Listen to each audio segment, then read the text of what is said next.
Welcome and aloha, our first show, Boritzer's Bio Briefing. My name is Rafi Boritzer. We're going to be talking about biology, biotechnology, bioethical behavior, biomedics, everything with bio, everything with medicine, everything with healthcare. This is our premium show, and I welcome you to be my guest this afternoon. I'm not entirely by myself. I must admit that I have a friend with me, my iPad. My iPad is always with me, and things have changed very much since I first arrived on the Hawaiian Islands. Almost, actually 50 years ago, in 1964. It was not my first visit, but my first long visit that was beyond 12 hours. My first visit had happened 2 years prior as a young merchant marine cadet in the Israeli Merchant Navy.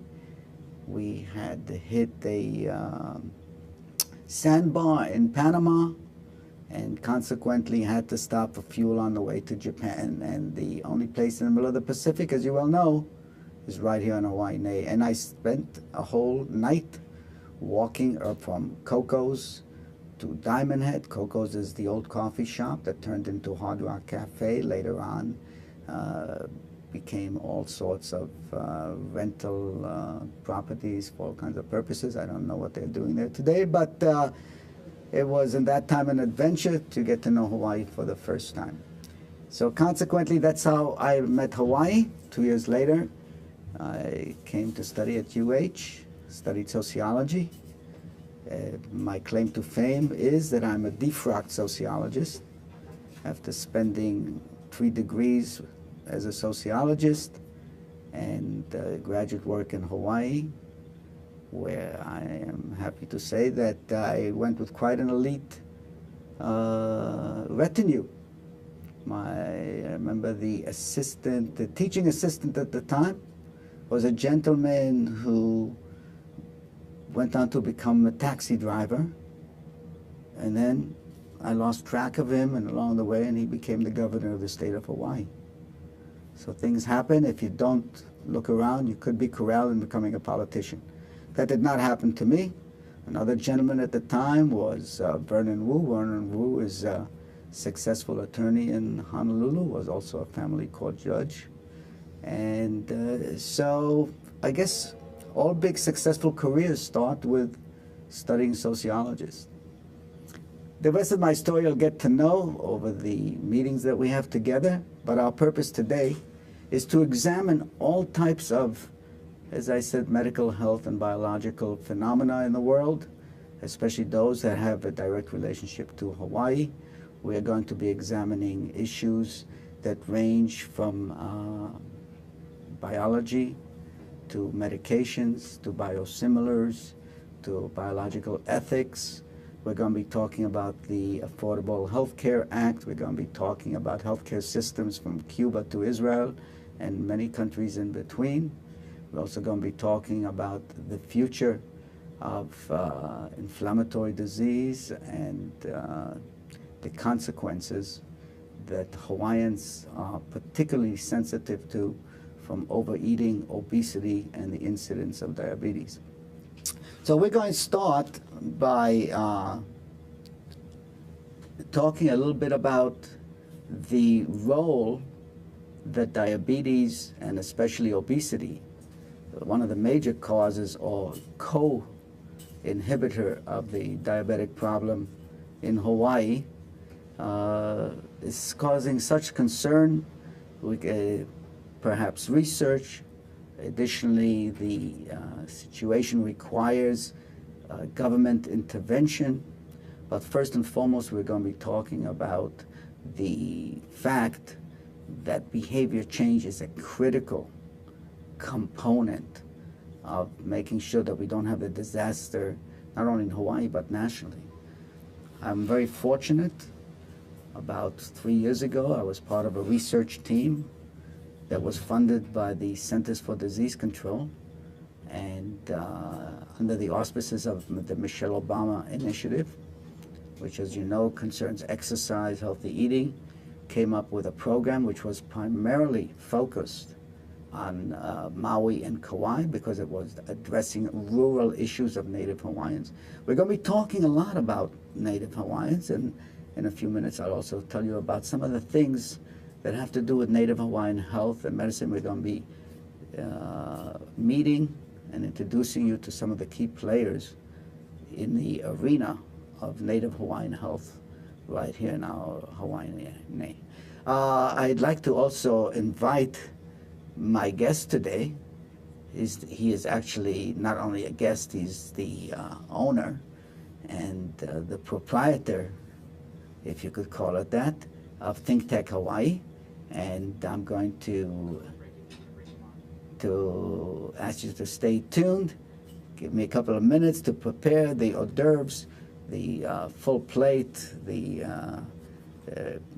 Kalua pig roast, and then we'll be able to introduce you to Jay Fidel. So let's take it for a minute break. We'll be back in 60 seconds. Aloha. I'm Nicole Horry with the Think Tech Commentary. The PUC has established an investigative docket to determine the advisability of an undersea cable connecting the Oahu and Maui electrical grids. It has scheduled public meetings on both Oahu and Maui to invite comments on the proposal. The PUC is investigating whether a transmission cable between the two islands is in the public interest and whether the benefits to ratepayers would exceed the costs of the cable, which DBET estimates would be $700 million. The PUC also wants to know about development risks and how they would be mitigated.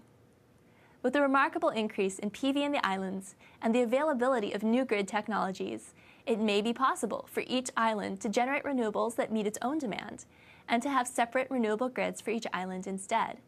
At the same time, an island that depends heavily on a source of renewables, such as PV, may be vulnerable to local changes in the weather or an unanticipated problem with that single method of energy generation. The ultimate question for the PUC, then, is not simply whether an undersea cable is good for Hawaii, but how we can achieve layered redundancy for a resilient statewide system. ThinkTech believes that a great state needs ample power distribution, and that the proper approach is to start with this undersea cable, not only to bring the separate island grids and the state together, but as part of a strategy to achieve the security and safety of redundant systems. I'm Nicole Horry with this ThinkTech Commentary. Mahalo.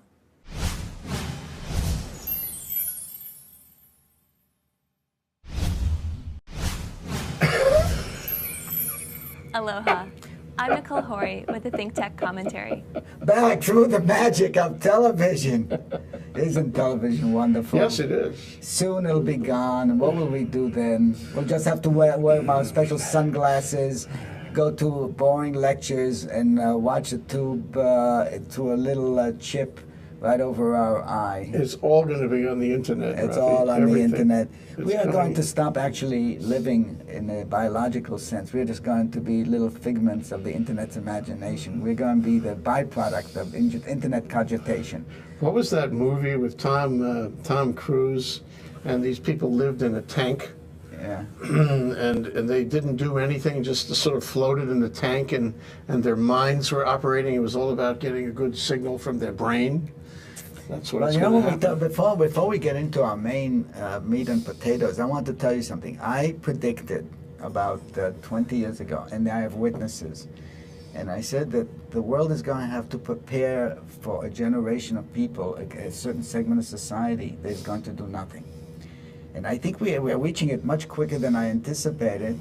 The talk seems to focus on the healthcare, but the healthcare is just another side issue because a lot of these people are going to be ill, but a lot of these people are not going to have the skills necessary. And we're going to be talking about skills. We're going to be talking about the fact that one of the big job opportunities, not only in the world, but especially in Hawaii, is medical care, medical services, services to the disabled. And the society, though, has to be prepared.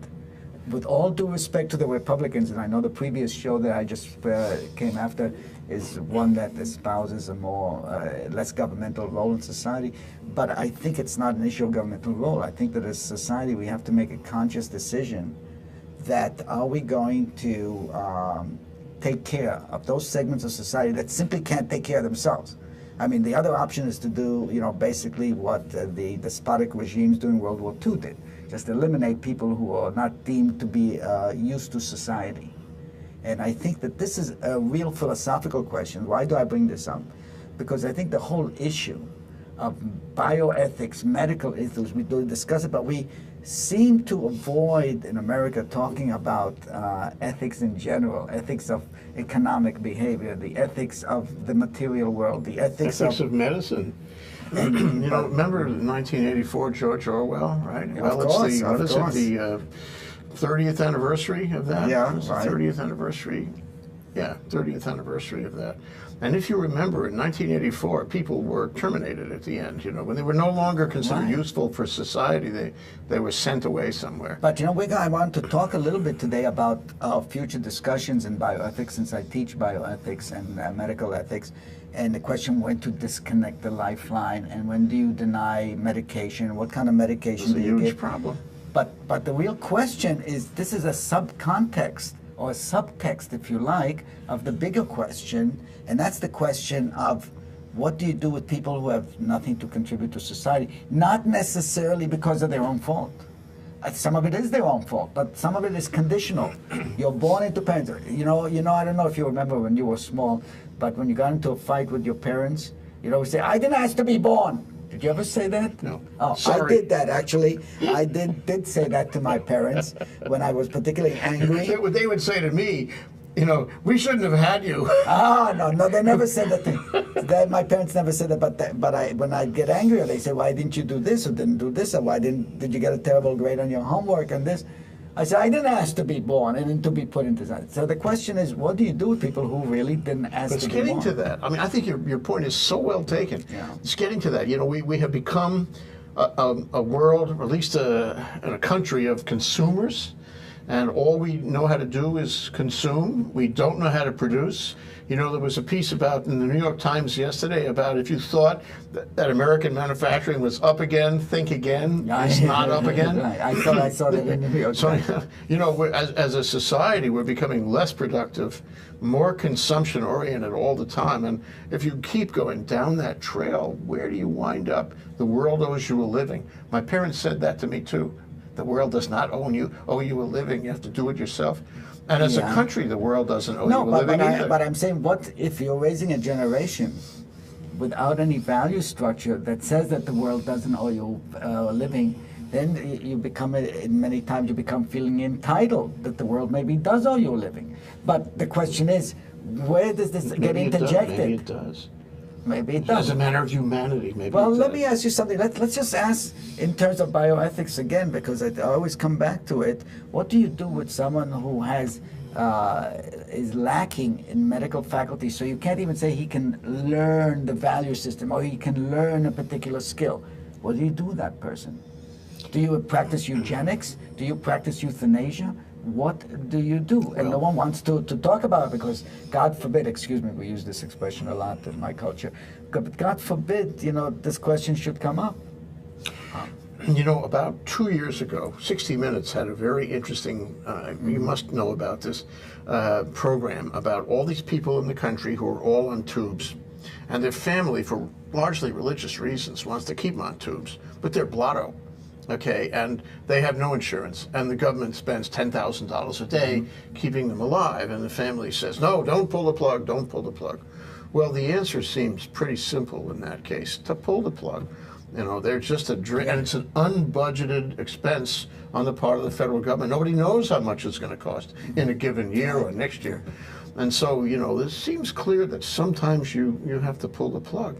So I think this is a work in process. This application of eugenics and what's the other one, euthanasia, it's going to come. It's going to come. Well, the question is also, I personally thought there was a much better solution many years ago and to the issues of divorce and breakup of family structure and so on. I truly believed, and I still to some degree do, that people should take out driver's licenses, that they cannot get married or have children prior to passing a certain amount of training or education just as they do, they cannot drive their car before they have some practice in You're absolutely driving. right. Same with having children. Boy, Yes. that's really a lot of people out there have children and they're not qualified. Even if we sidestep for a minute the discussion about contraceptives and abortion and put that aside for a second, what about the public health education, just as we used to have, and I think some schools still have that kind of education, but you must start it earlier and earlier, because with the internet and with television, with mass media and word of mouth, and contraceptives and all kinds of other issues that are not really directly related, children are having sex with other children more often than not. So you have consequences. So what can society do as a public health entity or public health controller? Education. Right. So it always comes down to education. The question is, that I raised at the beginning of our discussion, is what do you do pre-education? And that will bring me to one of my big axes. Well, the answer is yes. The answer is that if you're going to have children, you must have a license. And number two, I call it 0 to 5. And if I do in the next 20 years another show nationally, internationally, it's going to be called 0 to 5. Because that's where it matters. Without 0 to 5, you are losing your children. They're going to that never land in the sky where you have no control, you have no idea what they're doing, and when they're suddenly 20 and you see them perhaps brandishing an AR-15 in some hallway, I said, yeah, I didn't know. How did I know? I have no idea. I had no clue. Well, you know what? That starts to sound a little disingenuous. It does. People, after 20 years of having a child, they had no clue that there was a problem. It's the latchkey thing. You don't pay attention to them, you get what you get. Yeah. There was a thing on 60 Minutes just last night about he was running for governor of some state in the South, and his kid had mental problems, and he tried to get his kid in a hospital bed to be treated. Oh, I saw it. The lack of mental health services. And there was nobody there to help. No psychiatrists, no beds, no nothing. We're going to be talking about this because we're going to be talking about some of the biggest ethical issues and what has spawned a variety of healthcare systems around the world. People think in America that having the Affordable Care Act is some kind of a revolutionary thing. No, my friends, this is the tail end of some of the less comprehensive systems around the world. That's a little tail. You haven't seen really good healthcare. And we're going to be talking about two good healthcare systems during the course of this show. We're going to be talking about Israel, which you would expect because of the 33 Nobel Prize winners out of a small country of 8 million people. But on the other hand, you're going to find out that Cuba is right up there. After all the embargoes and everything else, the 1956 DeSotos running in their streets, ambulances with 1937 Chrysler engines, and they are at the top with the same longevity as Hawaii, ladies and gentlemen. So tell me, is it communism is good, or Cubanism is good, or Fidelistas make sense? Maybe, maybe not. Being smart is good. Being smart is really good. And we're going to be, one of my big axes, you're going to find, I will bring a big axe to the program from now on. One of the axes that I really like to grind is the 0 to 5. If you're doing the job 0 to 5, and here again, even though I'm an avowed social capitalist, I would call myself, having been raised early on in the kibbutz, especially in the summers with all my cousins, where we learned that, your parents didn't necessarily have the final word. Maybe the kindergarten teacher in the children's house where you slept had the final word. But maybe there's certain aspect of social construction of your reality and institutions that makes sense. This would be pretty interesting. Especially if you have parents who spend no time with you. So why not grow up in a children's house somewhere? There was a big revelation about life in the kibbutz a year or two ago in the paper, and somebody wrote a book about it, about how you didn't spend time with your parents. Your parents were your friends. 4 to 6 every afternoon. You left the children's house and went to your parents' apartment. The rest of the time you were with your peers, you were with your teachers, and your parents simply were not that influential in your life. That's right.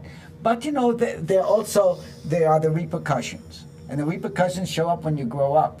When you see your friends from the city or your cousins from the city, and they've gone up to become professors, Nobel Prize winners, politicians, so on, and you're still picking grapes from the grapeyard. You know, there's something there. Maybe the kindergarten teacher and the house counselor in the elementary school when you slept with all the other children and after you saw your parents for 2 hours, maybe those values about aspiring for education and achievement and so on didn't get transferred. So, you know, I was just pondering that, and I was looking at all my cousins who are now second and third generation in the kibbutz, and the ones who grew up in the cities or immigrated to America. So what's your judgment on it, Rafi? My judgment which one is best? I think an integrated model is what you're going to end up with. You mean I a think, compromise? Yeah, Both. a compromise. I think you cannot ask or believe or expect that a single parent mother, let's say in a typical poverty to low middle class neighborhood, who goes to work for 12 hours a day, is raising 1 or 2 children, okay, is going to come home and have a lot of patience or skills to spend on her child or his child, and be able to raise it and give it the values and the motivation and the contacts and the networking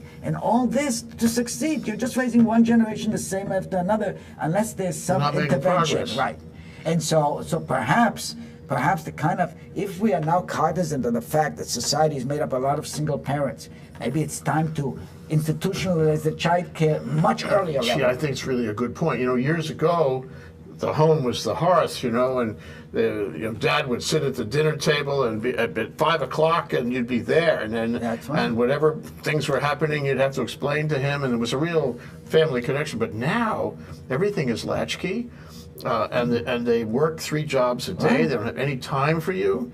And boy, you really need peers, and you need help. And I don't want to sound like an embedded academician without a 1% retirement plan out of Wall Street. But I want to tell you that all those people who are perhaps in the upper echelon, the 1%ers, I don't think they ought to be sleeping just that calmly at night. Because I don't care what security system is. You don't have a life if you have to live behind fences, as I saw in Mexico City, as I saw in Caracas with the rich people, and I saw in some other wealthy bipolar society in terms of wealth. Bipolar society. But I want to spend a little time also on where the show is going, and I wanted just to get comfortable with my audience and with Think Tech audience to talk about major issues. We are not limited to straight doctrinaire medical issues. One of the things that we are going to focus on is some of the big issues in Hawaiian healthcare. We're going to be talking about native Hawaiian health. Now, I know that there are some people who perhaps haven't spent as many years as you and I in Hawaii who don't understand. We think that this is a tangential issue, but some of the issues we just talked about affect the native Hawaiian population just as much as any inner city, even though we don't have too many inner cities except maybe Kaka'ako, and that's changing pretty quickly. And that used to be an inner city, especially after 11 o'clock at night 20 years ago. You didn't go around there to pick up the impounded car that was towed away from Waikiki without an escort. But that's another story. What I do want to mention is that the Native Hawaiian issues have to do with some of the national issues. And the interesting thing is how the colonial history of Hawaii and the colonial history in Africa and the colonial history in South Asia shaped the very health issues we talk about. You know, and the problems didn't just arrive yesterday. And the problems aren't unicausal, that we can say, oh, Captain Cook did this. Yeah, Captain Cook brought a lot of diseases. But there are people also in the Black Plague in Kolkata, where I visited in 1993, also who brought some issues from other places. Everybody brings issues. People who are traveling and migrating bring a lot of issues. And we have to be cognizant that this happens. But what are we going to do about it?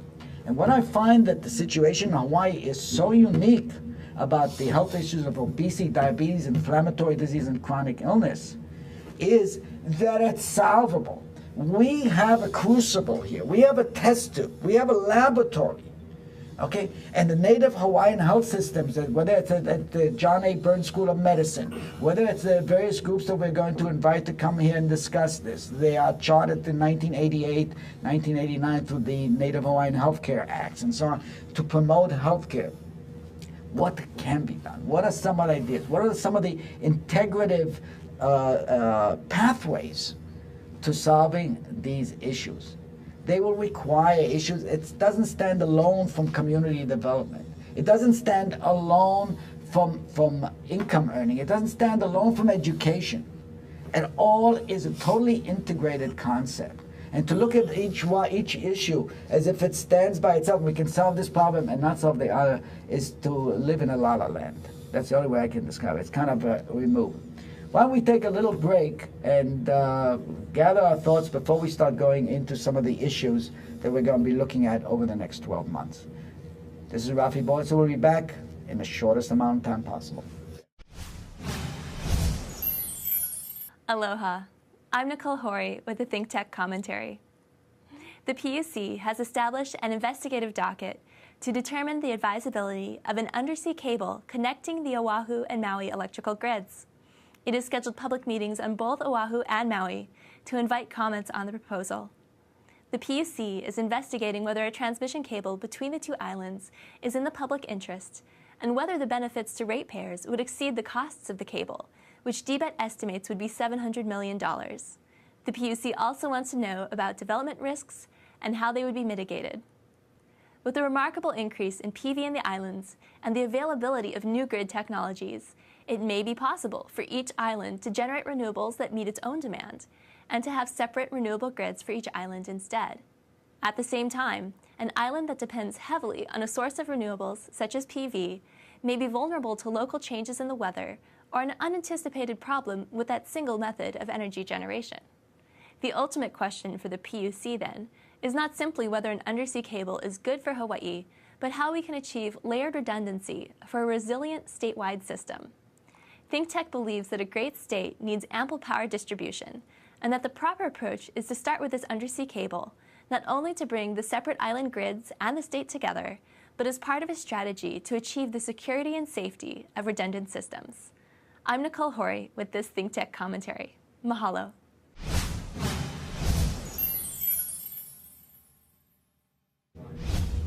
And we are back. You're hot. We are not, but we're going to get hot pretty soon. And I want to tell you something. We talked about the issues of the health problems plaguing the Native Hawaiian community. As I said, it didn't start with Captain Cook, but it's certainly been aggravated by the history of the colonial history of Hawaii, the colonial history of Africa. I'm quite familiar also with the histories of West Africa, having spent some time there as well. And see what can happen when you don't nip problems really early on. As technology evolves, as industry evolves, as societies develop economically, there's less and less resources for people who are suffering the most.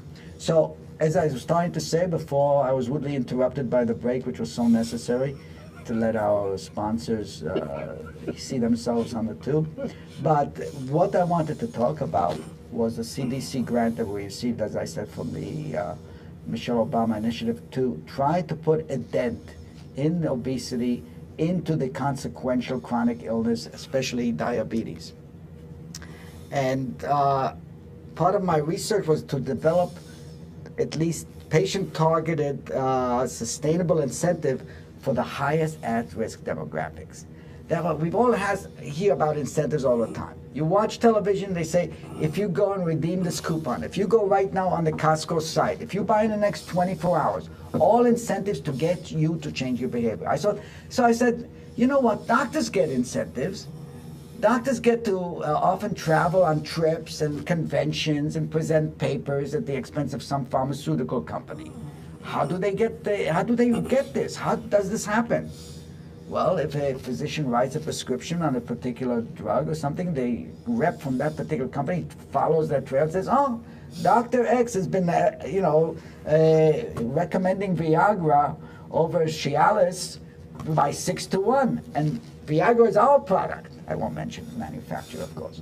But so obviously he deserves it. So the next time there is a talk about Dr. X's specialty, there's a convention, he gets invited either to present the paper at the expense of the pharmaceutical company. So I said, if the incentives are good, why not give doctors incentives to also see if they could put a dent in the diabetes and obesity issue? That certainly came up in the discussions in the White House, and Michelle Obama got all the money pushed into the CDC based on that assumption. Incentives like what? So that's the question. So we know that doctors have incentives. So the doctors' incentives under the system of healthcare in America is to see as many patients as possible. Okay, so you get what we call factory treatment. You know, crank it out, piece per visit, you know, $20 per visit, whatever. Crank out as many. You have 12 waiting rooms. You circuit the waiting rooms. And I don't blame the doctors because the system of incentives is set up that way. How do we change incentives? So I thought, wait a second, we are talking to the wrong people. The doctors are not responsible for the obesity, and they're not going to be responsible for the solving of the problem. Where does the problem reside? The problem resides right with the patient. That's where the problem resides. Am I right, Jay, or not? Yes, you're right. Okay. I rest my case. Don't get too excited. I rest my case. Okay. So, if the problem resides with the patient, how can we incentivize the patient? Wait, why don't we look at the doctor first? Let's leave the doctor out of it. Let's look at the patient. Let's see what, what, the patient didn't get there because of the doctor. That's true. The patient got obese because of a lot of factors, Coca-Cola and McDonald's and easy fixes, the American solutions that everything can be fixed easily with a pill or something else. So there are a lot of values issue, industrial issues, economic development issues.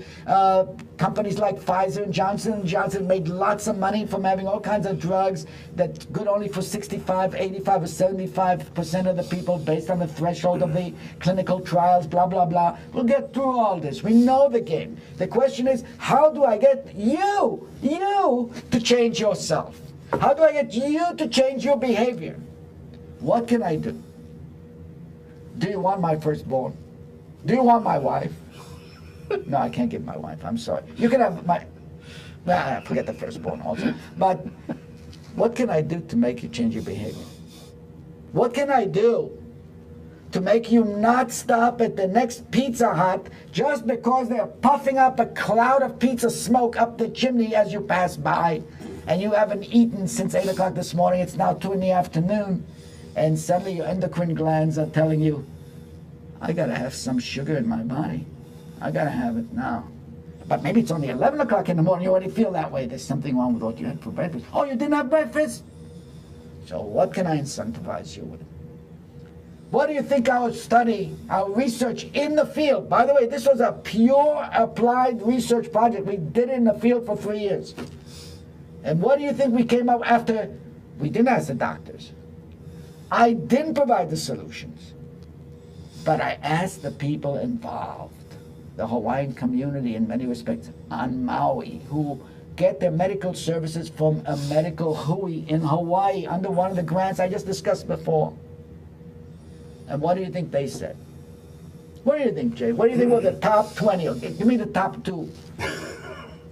About how to incentivize people? How do I incentivize them to change their eating behavior and to change their exercise behavior? With money. Okay. With Jay, money. Jay, thank you. You weren't a malpractice litigator, were you? Just a business lawyer, that's all. Not a business lawyer. But what do you think contracts are about? You know? So, yes, true, money was one of the top. There was also gym memberships, we know how those don't work, but money was on top. And let's even assume that money would work. But you know what would happen? The minute you cut out the incentives, the behavior would go back to where it was. So there's something wrong with the incentive model. Okay, the incentives have to be, first of all, what I came to a conclusion, that the incentives have to be long-lasting, affordable for the society, sustainable by the society, and also intervene at a much earlier time in the object that we're studying. And that brings us back to education, brings us back to value systems.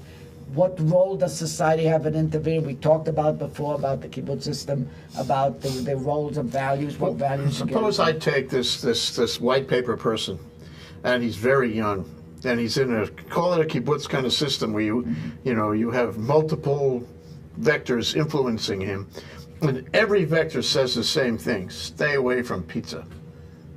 That's going to work, right? Because it's that 0 to 5 thing, right? Right, especially if you show that there is a benefit to, if you can prove a benefit early on, and societal support, and peer group support. And habit. Right, but if you introduce all those early on, 0 to 5, you're going to achieve it.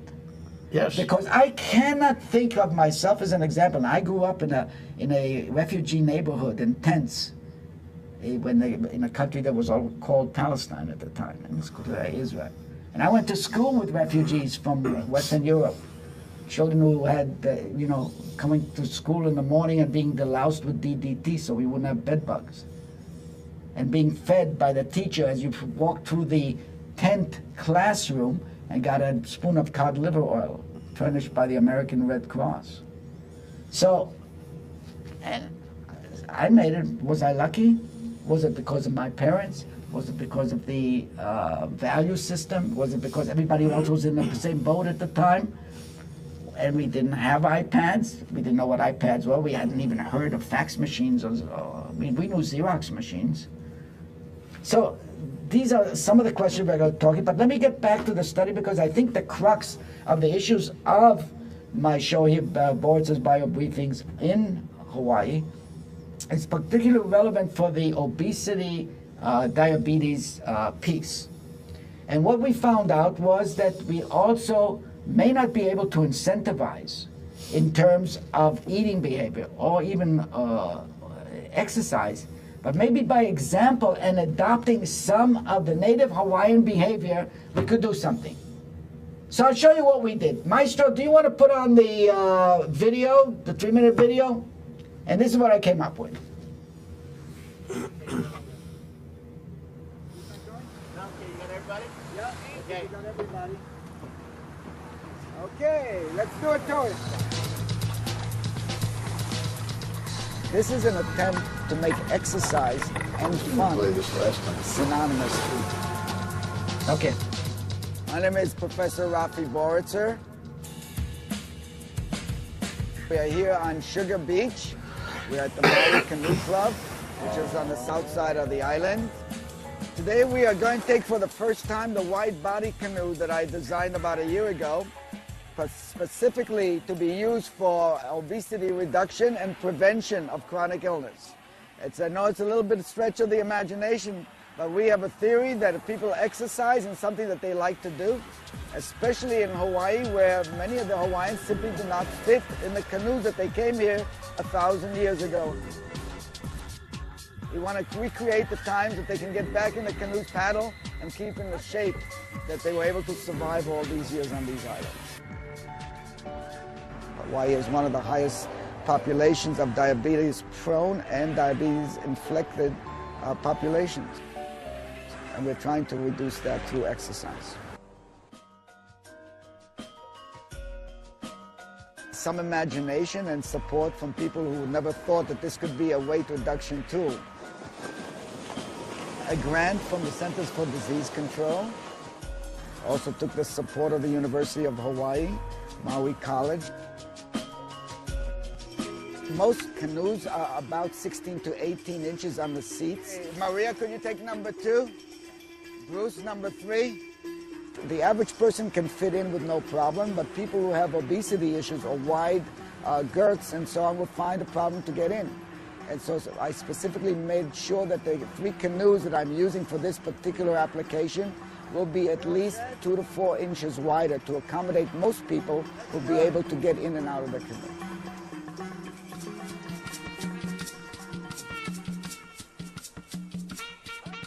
Anyone can show up and paddle with us. We give them some safety training and basics on how to paddle, and they go out with us every day if they want. It's a fun way to exercise. It's a way to just go out and kind of be at peace with the world and get the day started. It's so soul-filling. You get to work hard with 6 people, get to enjoy time on the water, and it's virtually 100% quiet and tranquil. The grant that we have from the Centers for Disease Control is a 2-year grant that will end in April. Together in a collaborative relationship and a strategic alliance with the Maui Canoe Club, they will continue this program for at least the next 3 to 5 years by having use of the canoes, and they will volunteer their time. Thank you very much. Thank you, Rafi. Thank you. Thank you. Thank you.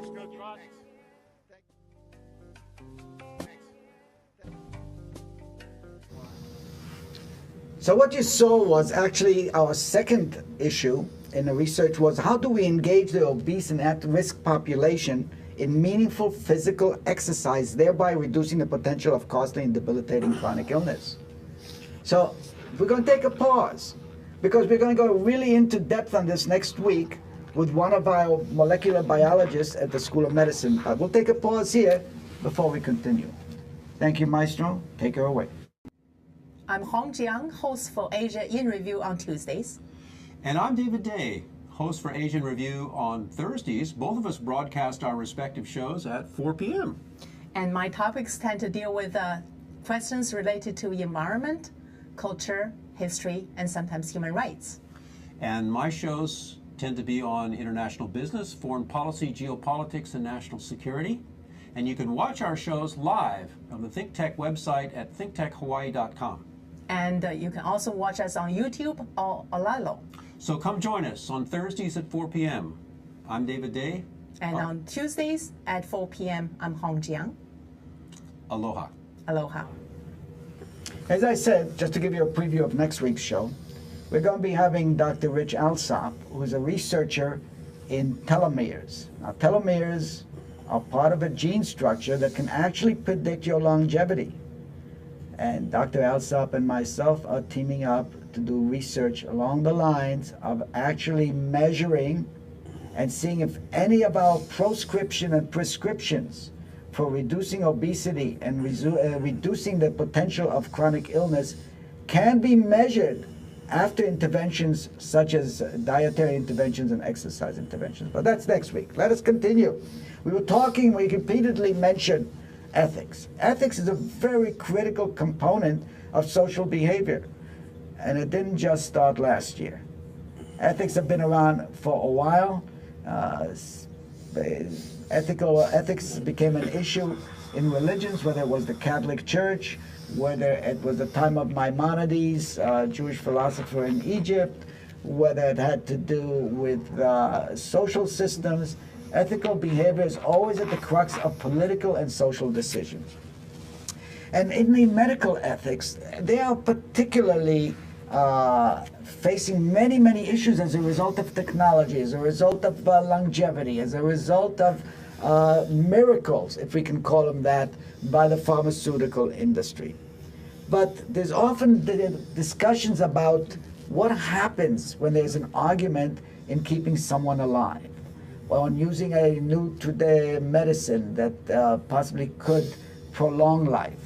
We just saw this past week, we saw an issue where a woman apparently a hospital mistakenly thought that they were obeying the law, keeping a pregnant woman alive who had been brain dead already for several weeks because the hospital feared political retribution or perhaps judicial decisions that could put it in jeopardy financially and politically. So they decided to keep a woman alive who's with a damaged fetus, possibly not viable even, and a dead person. The issue came down to, can a dead person make a decision on keeping a fetus alive? I mean, that's a big stretch. So that's one of the issues that have to do also with the ability to keep brain dead people alive. I mean, this is a very new phenomenon as a result of certain pharmaceutical interventions, a result of electronic interventions, diagnostic interventions. I mean, even the issue that would seem to be so easy to define, what do we mean by death, is not so simple at all. It used to be very simple. The medical examiner or physician came to your house and said, your wife, your daughter, your father, your mother, the cat expired, and I'm issuing a death certificate. Well, that's no longer sufficient. A death certificate in and of itself is not sufficient reason to believe, according to certain circles that the person has actually passed away or died. Another issue that's facing, we're going to be discussing in terms of ethics, is the challenge to public health care.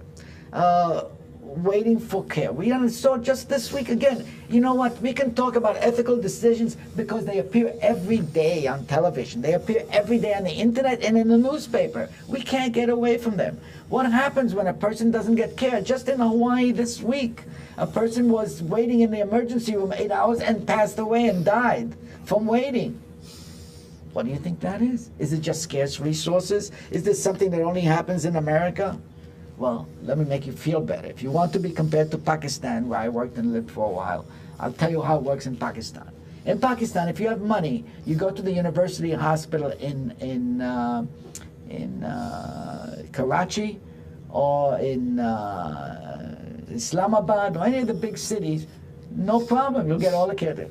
But if you're in Lahore and you're poor, as I got to see with a hospital, St. Thomas Hospital, I believe is the name there, has nice grassy knolls, just like the Texas School Book Depository. Nice knolls stretching from the building, grass. And what do you see on the grass? Perhaps 1,000 people with little blankets with 4 poles holding up in like lean-tos, like small tents, protect from the weather, waiting for admission to the hospital. Waiting 2 to 3 weeks to get into the hospital. So you think, okay, well, 2 to 3 weeks and it's not so bad in the summer. Well, let me tell you something. Lahore in winter is very cold. It's like the same as somewhere around Chicago and perhaps the mountains of Colorado. So it's not a lot of fun waiting to get into the hospital. But what do you do while you're waiting there for the admission? Your friends and relatives bring you food to eat and medications. Because even once you get into the hospital gives you nothing except the service of the physicians and the nurses. And you have to pay for your own medication. So what do you do if you're a poor person? Those of you who are, I know that I have some people who believe that the Affordable Care Act is a mirage. It's something devised by the enemies of America. Well, let me tell you what they do in Pakistan. You have to bring medications for your relatives. And if you don't have money to bring the medications, there are volunteers, like the Red Cross ladies. And they go to pharmacies and pick up all the out-of-date medications that have to be thrown away by law. They pick them up, and then they will give it to the poor people in a hospital. Sometimes the medications are 5 years old. Sometimes they're only 2 years old if you're really lucky. And then there's food.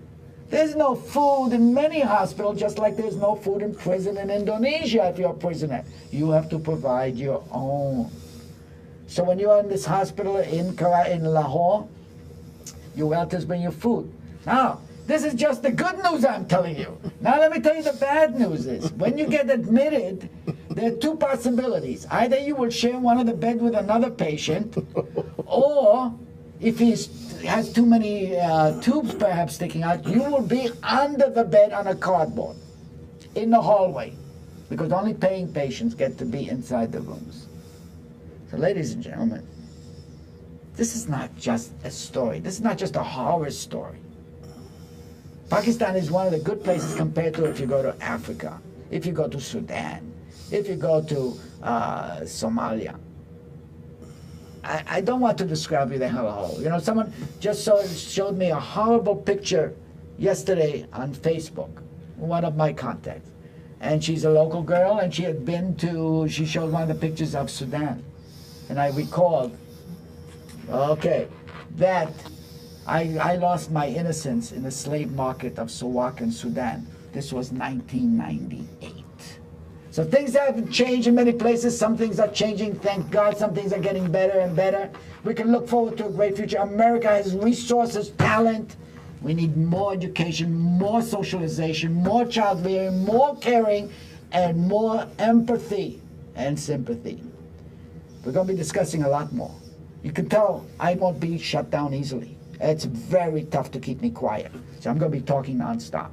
I'll see you next week. Until that time, this is Rafi Boritzer, my guest Jay Fidel. Thank you so much for joining me today. Being a provocateur, agent provocateur, which is really a good role and important for me. Until next time, Rafi Boritzer with Boritzer's Bio Briefings. Be here, or not.